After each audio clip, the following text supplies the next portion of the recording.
Gente, estamos num momento aqui de muito questionamento em relação a medicamentos, e os antibióticos são os primeiros a serem lembrados.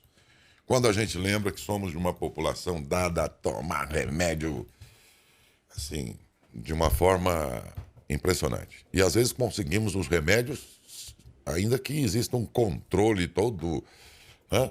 Mas eles acabam chegando nas pessoas e dá-lhe antibiótico.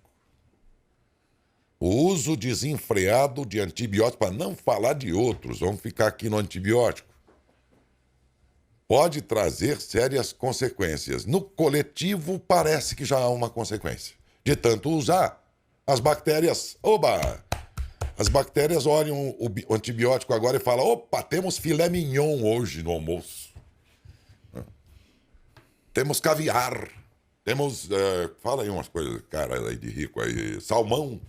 Sei lá, eles estão adorando o tempero agora. Põe até um sazãozinho em cima, assim. Nossa, agora ficou perfeito. Por quê? Porque a gente toma demais.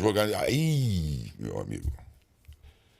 E isso é muito preocupante, porque a gente começa a queimar uma ferramenta muito importante da nossa saúde, que é o antibiótico.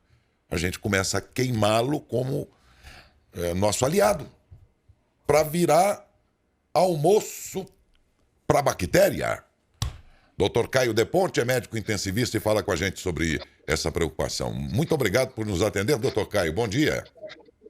Bom dia, Darcy. Bom dia, Adalberto. Bom dia a todos aí, ouvintes, tá? É um prazer estar aqui com todos vocês, viu? É mais ou menos isso, né, Caio?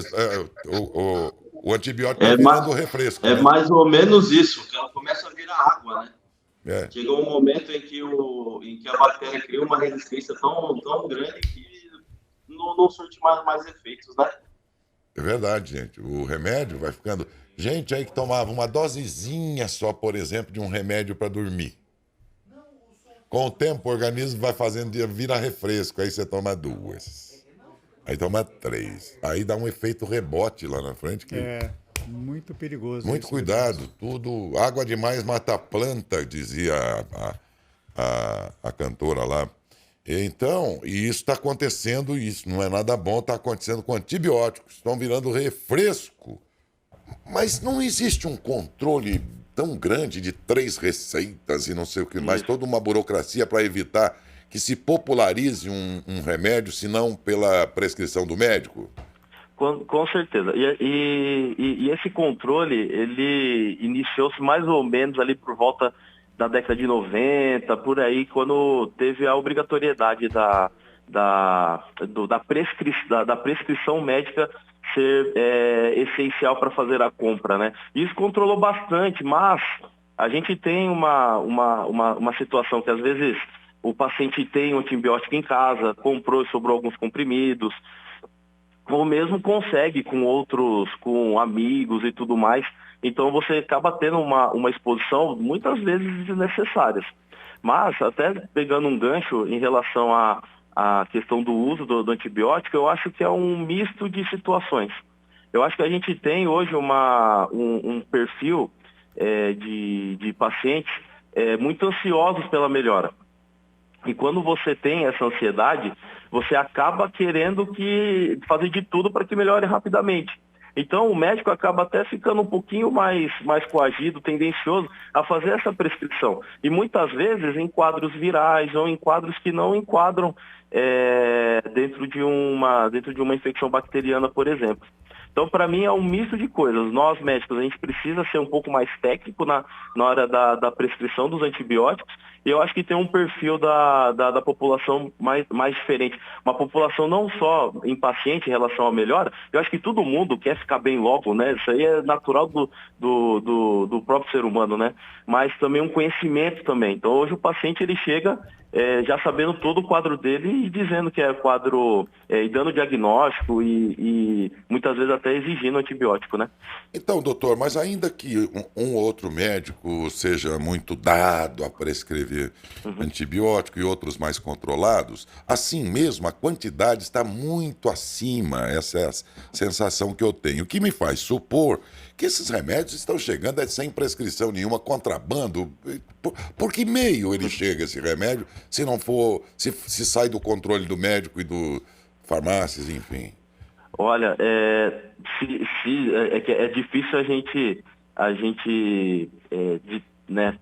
dizer alguma coisa em relação a isso, porque realmente eu desconheço alguma farmácia que entregue antibiótico e tudo mais, né? Mas a gente sabe, né, de alguns de conhecidos, assim, que às vezes o paciente consegue, né? Pegar na farmácia e tudo mais, né? Pelo amor de Deus, não tô recriminando ninguém aqui, né? Mas é um pouco complicado mesmo. Às vezes o paciente consegue mesmo por conta própria, né? Pois é, porque a quantidade que dizem que é tomada ela é muito maior do que aquilo que se prescreve, ainda que um médico ou outro prescreva mais. Mesmo assim, está longe de explicar a quantidade que o brasileiro... É só o brasileiro mesmo ou existe alguma pesquisa que mostra que no mundo as pessoas buscam no antibiótico a solução rápida? Eu não tenho em relação à busca do antibiótico, mas que a prescrição do antibiótico se torna cada vez mais comum no mundo todo. Você tem, inclusive, algumas normativas de sociedade de infectologia e tudo mais, solicitando a pausa da prescrição de alguns perfis de antibióticos por conta de repercussões a longo prazo. O maior exemplo que a gente tem hoje é das quinolonas, né, seria o ciprofloxacino, a levofloxacino, que são antibióticos que tratam bactérias da comunidade, né, bactérias comuns, né, e que por volta de uns 3 ou 4 anos atrás, teve uma normativa solicitando que houvesse não a tendência à suspensão da prescrição desses antibióticos, mas evitar, porque esses antibióticos a longo prazo estavam relacionados com um quadro de demência, neuropatia periférica. Neuropatia periférica é a perda da sensibilidade das pernas, podendo ocorrer até perda motora. Então, assim, disfunção renal, tudo mais. Então, você tem toda essa preocupação em relação ao uso dos antibióticos também. E isso repercute na comunidade como um todo, porque é como o senhor falou no começo. Sim, isso é estatístico, você tem um aumento da incidência dos casos de bactérias multiresistentes. É claro que o perfil dos pacientes, muitas vezes, são pacientes com muitas doenças associadas, acamados, em quadros bem debilitados, mas você já tem pacientes, por exemplo, com infecções urinárias de repetição, que internam com bactérias resistentes e que precisam ficar longos períodos internados, inclusive em hospitais, para poder fazer o tratamento.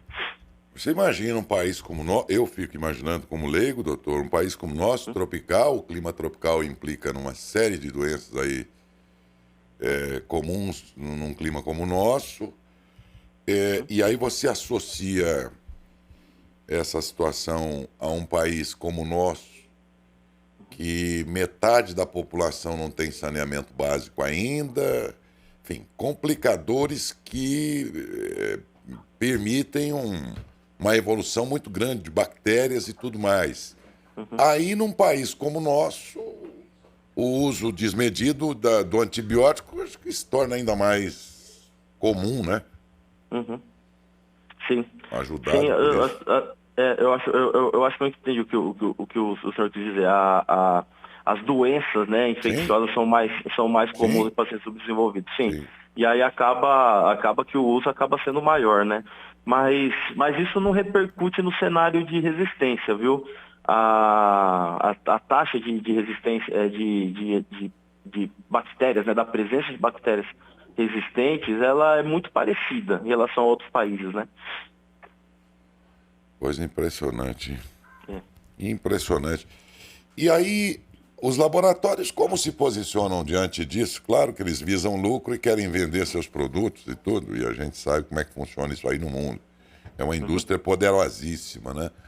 Mas, ao mesmo tempo em que se usa tanto e, como consequência, você tem a perda de eficácia, o produto deles também perde conceito com isso, né?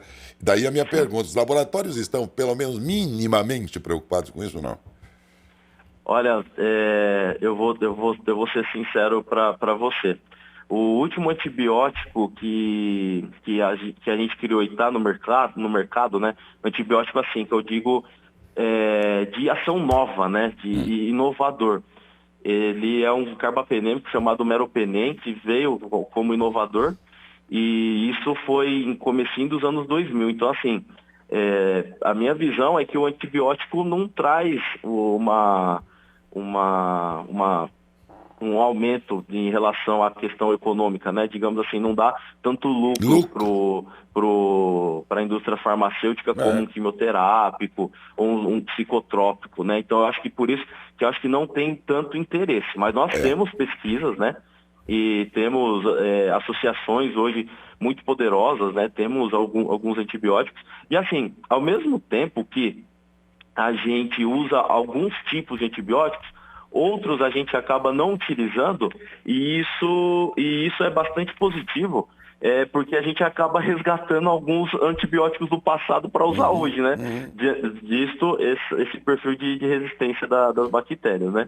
Mas, voltando para a pergunta do senhor, eu não vejo uma mobilização ou novos antibióticos, a gente vê muito mais associações, né? Agora, mudanças no formato de ação, tudo mais, é um pouquinho mais complicado. É uma crítica que eu não vejo muitos médicos fazendo, até porque a gente se vira, viu, Tércio? A gente, como eu costumo brincar, médico aqui no Brasil é praticamente uma guerra todo dia, né? Então a gente acaba se virando com o que tem e dá um jeito, né? Mas a gente é carente hoje de um antibiótico inovador, uma coisa diferente, sim. Porque a Isso gente sim. sabe que remédios para outros males, eles evoluem a cada 6 meses. Há pouco tempo eu conversava com um colega seu, um grande endocrinologista, que é o Dr. Scudeler, e que, claro, não teve congressos em 2020 e 2021, por causa da pandemia. E ele foi o ano passado. E quando ele voltou, ele me dizia, olha, impressionante, em 2 anos, os medicamentos que até então a gente administrava e que também tinha efeitos colaterais em rim, fígado, não sei o quê, para diabetes, ele falou. E os caras conseguiram agora, 2 anos depois, mudar toda a medicação que só ajuda no diabetes e já não faz tanto mal como antes. A coisa está evoluindo. Ele me contava com muito ânimo isso. E aí eu lembrei disso, quer dizer, por que os antibióticos continuam sendo os mesmos de 1900 tororó, né? É um misto eu acho que a indústria não vê um retorno financeiro com a gente se vira, né, Daércio? Então, enquanto está dando tudo certo, a gente vai mantendo, né? E aí a gente vê até onde vai. Mas eu acredito muito eu sou muito técnico, viu, Daércio? Muito, muito mesmo. Eu acho que se o médico ele abraçar os guidelines, ser um cara atualizado e tudo mais, ele consegue fazer esse próprio controle dessas prescrições, convencer o paciente de que não é o momento ou de esperar um pouco mais e a gente conseguir controlar esse tipo de situação, né? A gente conseguir controlar essa resistência bacteriana, né? Bem, Alberto? Doutor, eu estava acompanhando aqui informações a respeito de pesquisa que estão sendo feitas a respeito desse assunto do uso dos antibióticos. Principalmente agora na pandemia, doutor, teve aí mais de 1 milhão de pessoas que foram a óbitos no mundo, tá? Por não ter mais resistência, o antibiótico não ter mais resistência às bactérias. Mas tudo bem que é porque toma muito, mas também se é verdade, como o senhor está dizendo, que os antibióticos são todos produtos velhos, que os laboratórios não evoluíram muito, a questão é, será que a eficácia não foi perdida também porque os laboratórios não renovaram? Eu acredito que não, porque se a gente fizer um controle maior e ser técnico, a gente consegue reverter isso, viu, Décio? A gente consegue reverter isso, porque a bactéria ela só vai se tornar resistente se ela tiver exposição ao antibiótico, entende? Se a gente conseguir controlar essas prescrições, a gente vai conseguir controlar isso também. Acho que a culpa é bastante compartilhada, né? Um pouco da indústria farmacêutica, um pouco da atitude do médico e um pouco também da pressão e da impaciência da população, sabe? Doutor, é um assunto sério esse, que chama a atenção Sim, da população, principalmente em casa. O senhor sabe que o brasileiro, nós brasileiros, até me coloco junto nisso, temos o hábito de se automedicar. Isso sim. chama atenção Ah, no também, não? mundo inteiro, no mundo inteiro. É, Inclusive em alguns países desenvolvidos é muito pior que a gente, viu? é, Viu, Adalberto? a Aham, questão, sim, a gente fala do antibiótico, né, que a gente acaba tomando e é um pouco mais difícil porque necessita de uma receita médica para poder comprar, mas outros medicamentos também, como o anti-inflamatório, tem sido sim, sim. consumido com excesso, né, doutor? Sim, com certeza. E principalmente na população mais idosa, né, acima de 55, 60 anos, possa ser muito, muito, muito deletério, né? De novo, eu acredito, eu sou muito técnico, né? Você tem que saber convencer o paciente disso, né? Quem está ali te ouvindo e quem está adoecido, né? É. Então depende muito da nossa ação. Voltando à questão da pandemia, Adalberto, é outro perfil de paciente, sabe? A questão dos pacientes que morreram por conta de infecções secundárias, né? Relacionados à internação por Covid, né? Ela envolve toda uma situação de imunossupressão do paciente, quadros graves, né? Exposição a internações prolongadas. Então, tudo isso corrobora também com o desenvolvimento de bactérias resistentes, tá? Lembrando de novo que mesmo a gente encontrando algumas situações de bactérias resistentes na comunidade, a maior incidência delas é em pacientes internados, em hospital, principalmente UTI, tá? Olha, fica o registro aí, hein? É, Isso porque e, estamos falando de ambiente hospitalar, onde se e pratica a melhor asepsia que se pode ter. Porém, com certeza. não existe bactéria zero, né, doutor? Em lugar nenhum, Sim, né? sim. A gente consegue fazer um controle muito importante Sim, dentro dos hospitais, viu, Décio? A gente sim, acaba isolando o paciente, faz sempre campanhas para lavagem de mãos, prioriza sempre e isso tudo não é só por conta da questão do desenvolvimento de bactérias resistentes, mas pela segurança do paciente. Então, tudo isso é feito mesmo em ambiente sim. hospitalar. A asepsia Você dos tem razão. hospitais a asepsia dos hospitais Sim, limpeza, tudo é o mais exemplar possível. Agora sim, vamos lembrar que para os hospitais vão as bactérias aos montes, junto com os exato, pacientes também. Então exato. é complicada essa situação. Exato, e na pandemia houve um aumento assim desenfreado desse perfil de bactérias, né? É, doutor. Puxa, foi muito bom falar com o senhor. Imagina. Assim, em primeiro lugar, deixar aqui uma reflexão aos médicos, né? Na prática diária aí da prescrição desses medicamentos, mas eu acho que para nós não, é também a automedicação e pior, com medicamentos como esses aí, se a gente também não está sendo descuidado, ao administrar para os filhos, por exemplo. Quanta gente tem Isso. histórias para contar, para não ir muito longe, doutor. Por exemplo, que teve que perder os dentes porque Uhum. foi administrado o antibiótico no passado demais na pessoa, ela vai perdendo os dentes, por exemplo. As consequências Sim, são muitas, né, na saúde da pessoa, sim. né?